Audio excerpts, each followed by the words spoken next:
At first, there doesn't appear to be anything about this tweet that's outside the realm of what we've come to expect from President Trump. He accuses Joe Biden of wanting to abolish bail, abolish the police, abolish the Second Amendment, abolish ICE, and abolish the American way of life. But there is a new talking point here, and he's been mentioning it a lot recently. And that's his accusation that Joe Biden wants to abolish the suburbs. The Democrats in D.C. have been and want to, at a much higher level, abolish our beautiful and successful suburbs. Why the suburbs? Why is he mentioning this now? Well, let me tell you, this is actually a much more dangerous talking point than you might first expect it to be. To explain why, we have to talk a little bit about history. The suburbs. They are residential communities across America located within commuting distance of large cities. Those sprawling landscapes of infinite single-family houses with cul-de-sacs and freshly mowed lawns are kind of inextricably linked with our conception of the American lifestyle. Except the truth isn't so dreamy. From their conception, they were designed both by their founders and by the federal government to be exclusively white neighborhoods, excluding black people and other minorities to poorer and less developed neighborhoods. I moved here. One of the main reasons was because it was a white community. Then the Civil Rights Movement happened, and out of it came, among other things, the 1968 Fair Housing Act, which outlawed housing discrimination. But the damage was done. There would be progress in desegregation, but it would be devastatingly slow. And to this day, decades later, maps of American cities still reflect the lines that were drawn with racism at the front of mind.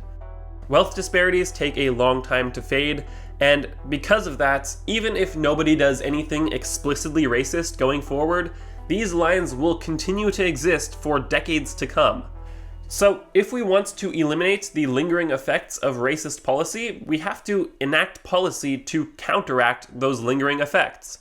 But wait, there was actually a provision of the 1968 Fair Housing Act that intended to do exactly that, affirmatively furthering fair housing, or AFFH for short. So, what happened? Why do these lines still exist more than 50 years after this was put into effect? It's because nobody created a framework of action to go about affirmatively furthering fair housing. Until Obama. He worked with his Department for Housing and Urban Development, run by Julian Castro, to actually put AFFH into action. This is where the term disparate impact comes into play. Originating in US labor law, it describes a policy or practice that has the result of adversely affecting people of a protected characteristic, even if that wasn't the intention. The idea of considering disparate impact as a violation of the Fair Housing Act was controversial, but it was also ruled on by the Supreme Court in 2015 in Texas Department of Housing and Community Affairs versus Inclusive Community Projects Incorporated. The Texas Department of Housing and Community Affairs had the job of granting low-income housing tax credits. In practice, they would disproportionately grant tax credits to predominantly black inner-city neighborhoods, and they would disproportionately deny tax credits to predominantly white suburban neighborhoods. This only served to reinforce the racial divide. And so it was ruled that yes, disparate impacts can be considered a violation of the Fair Housing Act. And here we go back to Trump's tweet about abolishing the suburbs. This is what Trump is fighting. He's fighting the civil rights era attempt at desegregation. Need proof? Let me introduce Stanley Kurtz and his article in National Review titled "Biden and Dems Are Set to Abolish the Suburbs." Let's read the opening of this article. President Trump had a great riff at his rally the other day in Phoenix. It was all about abolish, about how the left wants to abolish the police, ICE, bail, even borders. Trump's riff is effective because it is true.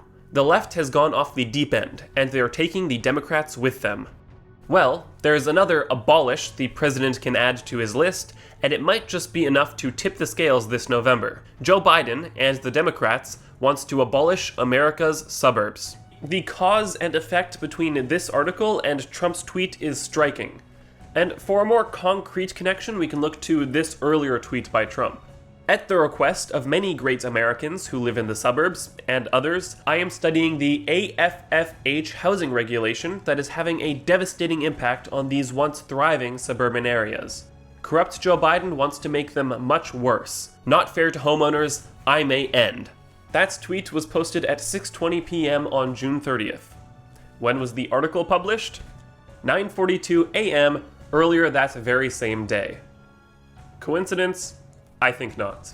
This article provides a framework for Trump and the right wing to attack AFFH, and perhaps not surprisingly, it fails to include any of the history I laid out earlier. There is no mention in this article that the intent of AFFH was desegregation. There's no mention of the Supreme Court ruling, there's no mention of the racist origins of American suburbs, and maybe most shocking, despite constant mention of AFFH, there is no mention that it was created during the Civil Rights era as part of the Fair Housing Act. Instead, it's constantly referred to only as the Obama administration's radical AFFH regulation. The closest he ever gets to acknowledging that this might have something to do with protected characteristics is this line. AFFH also forces HUD grant recipients to sign pledges to affirmatively further fair housing. Those pledges could get suburbs sued by civil rights groups or by the feds if they don't get rid of single-family zoning. He doesn't give any insight into why civil rights groups might have any interest in this matter. And since I can't move on without addressing this problem, let's take one more look at the end of that sentence. Get rid of single-family zoning. This idea is pervasive throughout the article. Elimination of single-family zoning. Single-family suburban single-family suburban single-family zoning. Eliminate single-family zoning. ending single-family zoning in the suburbs. It's almost like someone reading this might get the impression that Biden's plan doesn't include single-family zoning in suburbs, which is not true.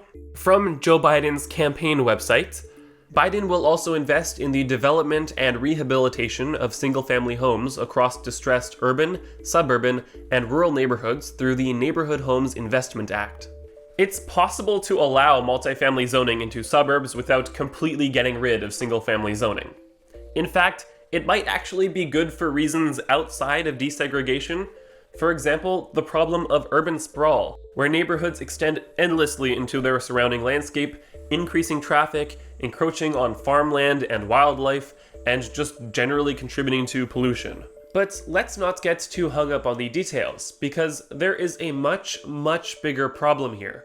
Because, like I said, he doesn't mention anything about the history of AFFH as a tool for desegregation. So the question has to be asked.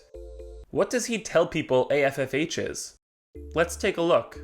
Initially, these anti-suburban radicals wanted larger cities to simply annex their surrounding suburbs, like cities did in the 19th century. That way, a big city could fatten up its tax base. Once progressives discovered it had since become illegal for a city to annex its surrounding suburbs without voter consent, they cooked up a strategy that would amount to the same thing. The narrative laid out in this article is that AFFH is part one of a three-part plan for cities to first abolish, then annex the suburbs. He's been writing about this plan since, wait for it, before the 2012 election, where he warned that Obama would do the exact same thing he's warning people Biden is going to do now. Spoiler alert, Obama didn't abolish the suburbs. And despite this guy having written a literal book on the topic of policies that allow urban residents to move into suburban areas, somehow none of these articles, stretching back the better part of a decade, ever seem to mention anything about the history of racial segregation. So maybe now, after hearing all this, you're worried that the Department for Housing and Urban Development under the Trump administration is about to gut AFFH. Well, I've got some bad news for you. It already has. But it could get worse. In 2018, reporting deadlines were pushed to October 2020, and digital reporting tools used to show compliance were shut down. While I was working on this video, Trump repealed Obama's AFFH ruling and replaced it with his own. It's worse. The fight for desegregation is being lost. Kurtz doesn't think HUD has gone far enough, and now, neither does Trump. In his conclusion, Kurtz appeals to the American ethos. Since the Pilgrims first landed, Our story has been of a people who chose how and where to live, and who governed themselves when they got there. This seemingly innocuous line is, to me, the scariest part of this article. Because what does he mean by our story? For minorities, the time since the Pilgrims first landed hasn't been a story of getting to choose where they lived, and it hasn't been a story of being able to govern themselves when they got there. Kurtz isn't talking about the American story. He's talking about the white American story. If you enjoyed this video, this is my invitation for you to subscribe to my channel. I hope to see you down in the comments of the next one.